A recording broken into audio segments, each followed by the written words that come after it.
siyaasadda Soomaaliya oo wajiye kala duwan soo martay ayaa hadda ku jirta marxalad doorasho sidoo kale waxa taagan khilaaf u buucdiisu tahay mid ka dhashay hanaanka doorashada loo wajahayo ra'iisul wasaarihii shaqada laga joojiyay ee Maxamed Xuseen Roble oo loo igmaday dardargelinta doorashada ayaa ku guuldareystay taasi oo keentay in madaxweynaha Soomaaliya Maxamed Cabdullaahi Farmaajo uu shaqada ka joojiyo madaxdii hore ee dalka soo xukuntay ayaa muujiyay inay tartanka adag gali karaan haddii doorashada la daahfuro oo ay madax banaanaato marka loo eego doorashooyinkii ay qabteen mid ka duwan tan hadda ay ka cabanayaan hase ahaatee ra'iisul wasaarihii hore ee Soomaaliya Xasan Cali Khayre ayaa u muuqda mid ka saameyn badnaaday dhammaan musharaxiinta mucaaradka oo aamusnaantiisa siyaasadeed ayaa hadda shaki badan abuuri karta qorshaha uu degay markii shalay uu magaalada Muqdisho soo gaaray madaxweynaha Koonfur Galbeed Cabdicasiis Laftagareen qofkii ugu horeeyay ee uu la kulmay wuxuu ahaa Xasan Cali Khayre oo ah musharax ka tirsan golaha midowga murashaxiinta mucaaradka sidoo kale Xasan Cali Khayre ayaa sidaas oo kale la kulmay isla shalay madaxweynaha maamulka Hirshabeelle Cali Guudlaawe Xuseen madaxda uu la kulmayna waxa uu kala hadlay doorashada iyo dardargelinteeda madaxweynaha maamulka Galmudug Axmed Cabdi Kaare Qoorqoor oo abaal badan u haya musharax madaxweyne Xasan Cali Khayre oo isna maalmo ka hor ay is arkeen waxa ay ka shireen doorashada golaha shacabka iyo sidii loo dardargelin lahaa dhammaan kulamadan uu la qaatay Xasan Cali Khayre madaxda maamul goboleedyada qaarkood waxa ay muujinaysaa sida uu saameyn ugu dhexleeyahay musharaxiinta dhexdooda iyo suurtagalnimada ah inuu noqdo madaxweynaha Soomaaliya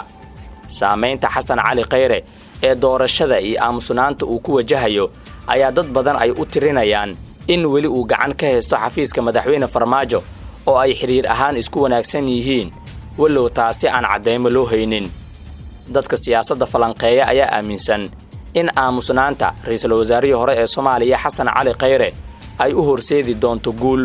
maadaama shaqadiisa uu hoos ka wato isla markaana uusan ku mashquulsanayn khilaafka madaxweyne Farmaajo iyo ra'iisul wasaarihii shaqada laga joojiyay ee Maxamed Xuseen Roble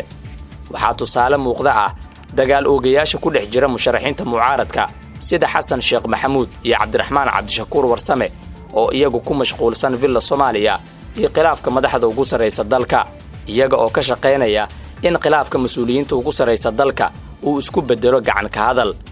musharaxiinta dhexdooda ayaa ku kala qaybsamay khilaafka madaxda ugu sareysa dalka waxaana ay la kala safteen labada dhinac qolo waxay raacday dhinac madaxweyne Farmaajo oo waxay doonayaan in wada hadal lagu dhameeyo khilaafka jira halka dhinac kalena ay hurinayaan xiisadda isla markaana ay ka shaqeynayaan in khilaafka Farmaajo iyo Roble uu gacan ka hadal isku bedelo dhinaca kale shalay magaalada Muqdisho waxaa soo gaaray madaxweynaha Koonfur Galbeed Cabdicasiis Xasan Maxamed Laftagareen kaasi oo si weyn loogu soo dhaweeyay magaalada madaxweyne Laftagareen ayaa horey u sheegay inuu ka qayb gali doono shirka uu cilaamiyay madaxweyne Farmaajo wuxuuna sababta ku sheegay inay tahay isagoo aan ku qanacsanayn isbedelkii uu Roble ku sameeyay guddiga xalinta khilaafaadka iyo tallaabooyinkii xigay ee uu qaaday ilaa hadda ma cadda nooca shir ee uu ka qayb gali doono madaxweyne Laftagareen shirkii uu ku baaqay ra'iisul wasaarihii shaqada laga joojiyay ee Maxamed Xuseen Roble iyo kan uu ku baaqay madaxweyne Farmaajo sidoo kale si rasmi ah looma oga waqtiga uu furmayo shirka golaha wada tashiga qaran